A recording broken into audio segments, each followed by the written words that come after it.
السلام علیکم ورحمۃ اللہ وبرکاتہ۔ اللہ تعالیٰ کے فضل سے آپ لوگ خیریت سے ہوں گے اور اپنی مصروفیت میں مصروف ہوں گے۔ اللہ کرے کہ ایسا ہی ہو۔ ناظرین، آج میں آپ کے پاس ایک نئی ویڈیو لے کر پیش ہوا ہوں۔ ویڈیو جو کہ ایسے ہے کہ دو باپ بیٹا ہوتے ہیں، وہ مستری کا کام کرتے ہیں۔ تو باپ بیٹا دونوں کام کرتے ہوئے صلاح کرتے ہیں کہ بیٹا کہتا ہے باپ کو کہ میں باہر چلا جاتا ہوں، سعودی عرب وغیرہ یا کہیں تو کہیں مڈل ایسٹ میں، تو ہمارے حالات بہتر ہو جائیں گے کہ ابا آپ اب کمزور ہو گئے ہو، تو آپ آہستہ آہستہ آپ کرتے رہو کام، جب تک میں سیٹل نہیں ہو جاؤں گا پھر آپ چھوڑ دینا۔ بیٹا آہستہ کچھ دنوں کے بعد پھر اس کا کام ہو جاتا ہے، وہ سعودی عرب چلا جاتا ہے۔ سعودی عرب چلا جاتا ہے تو باپ پیچھے سے کام کرتا ہے کسی کے گھر میں، جن کے گھر میں کام کرتا ہے ان کا پیچھے اسٹور کی طرف بھی دروازہ ہوتا ہے اور سامنے بھی، اور ان کی بیٹی کا کسی کے ساتھ فیئر چلتا ہوتا ہے۔ کچھ دنوں کے بعد ان کے گھر میں چوری ہو جاتی ہے، تو پولیس انویسٹیگیشن جب کرتی ہے تو وہ کہتے ہیں کہ آپ کے گھر میں جو مستری کام کرتے تھے ہمیں ان کا ایڈریس چاہیے۔ وہ بیچارہ مستری ہے، بوڑھا آدمی، اس کو پولیس آتی ہے اور ان کے گھر جیسے بھی دروازہ کھٹکھاتی ہے یا بیل کرتی ہے، جو پاکستان کا طریقہ کار ہے، وہ پولیس والے اس کو پکڑ کے لے جاتے ہیں، انویسٹیگیشن کرتے ہیں۔ وہ سارے محلے کے لوگ بھی کہتے ہیں کہ یہ شریف آدمی ہے، ہمیشہ یہ لوگوں کے گھر بنا رہا ہے، آج تک کبھی کوئی ایسا کیس نہیں بنا، تو آپ اس کو چھوڑ دیں۔ تو پولیس والے کہاں بات مانتے ہیں پاکستان میں، وہ جناب اسے جا کے جیل میں بند کر دیتے ہیں۔ اور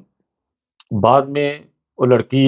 کا جن کے ساتھ فیئر چل رہا تھا، یہ لڑکے کے ساتھ، انہوں نے دو لڑکیاں ان کی ہوتی ہیں، دونوں لڑکی کی شادی کرنی ہوتی ہے، دونوں کا جہیز زیور جو بھی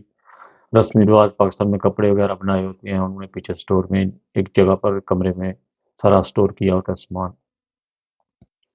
وہ ان کی جو ایک لڑکی ہوتی ہے، اس کا کسی کے ساتھ فیئر چل رہا ہوتا ہے، وہ کہتی ہے اپنے عاشق کو کہ آؤ آ کے یہ سارا سامان چوری کرو، اور جب آپ سامان شافن کر لو گے تو پھر ہم لوگ دونوں شادی کر لیں گے۔ وہ فراڈیا ہوتا ہے، وہ آتا ہے سامان چوری کرتا ہے، وہ لے جاتا ہے۔ بعد میں کچھ دنوں کے بعد وہ بچہ لڑکا جو سعودی عرب گیا ہوتا ہے، وہ اپنی بیوی کو فون کرتا ہے، تو اپنی بیوی کو کہتا ہے کہ حال چال پوچھتا ہے، وہ کہتی ہے جو آپ نے مجھے لاکھ روپیہ بھیجا ہے وہ مجھے مل گیا ہے۔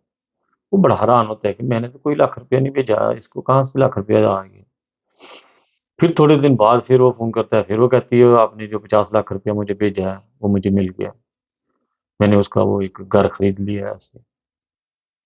وہ سعودی عرب سے واپس آیا تھا، کہتا ہے میں ادھر بیٹھا ہوں، جوان میری بیوی ہے، تو اس کے پاس کہاں سے اتنے پیسے آ رہے ہیں جناب، یہ کیا چکر چل رہا ہے۔ وہ گھر میں آ کے ایک جگہ پہ کونے پہ چھپ جاتا ہے تو کچھ دنوں کے بعد وہ آدمی پھر آتا ہے، وہ پیسے دینے کے لیے، ماسک پہنا ہوتا ہے اس نے، تو وہ چھری یا چاقو جو بھی لے کے اس کو پکڑتا ہے، کہتا ہے کہ بتاؤ کیا چکر ہے، آپ کیوں آتے ہو ہماری ہیلپ کرنے کے لیے، اس میں کیا راز ہے۔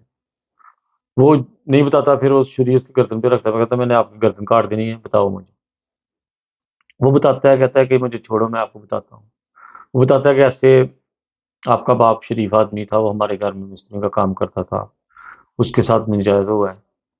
آپ کے جانے کے بعد میرا باپ بھی فوت ہو گیا، میں نے اپنے باپ کو فوت ہونے سے پہلے جب بیمار تھا میں نے بتایا کہ وہ مستری کے ساتھ ہم نے زیادتی کی ہے،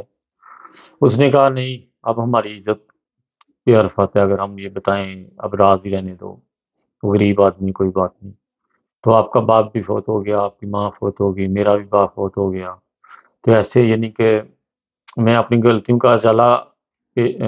کرنے کے لیے یہ جو آپ لوگوں کی ہیلپ کرتا ہوں کہ آپ لوگوں کے ساتھ زیادتی ہوئی ہے، غلطی ہماری تھی، ہماری بہن کی، جس کی وجہ سے یہ سارا دو گھر نصف نبود ہوئے ہیں، بیڑا غرق ہو گیا دونوں گھروں کا۔ تو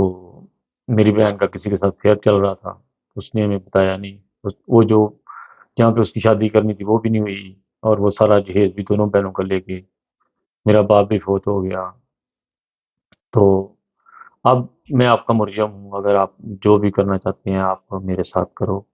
لیکن میں نے آپ کو ساری حقیقت بتا دی ہے کہ آپ لوگ بری تھے،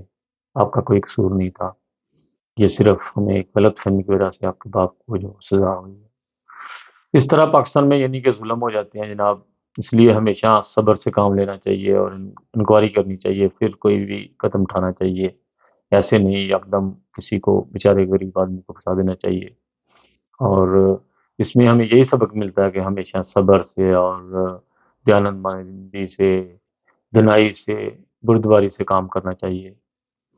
اس کے ساتھ ہی خالد بٹی کو اجازت دیجیے گا، اگلی ویڈیو کے ساتھ خالد بٹی کو اجازت دیجیے گا۔ پاکستان زندہ باد۔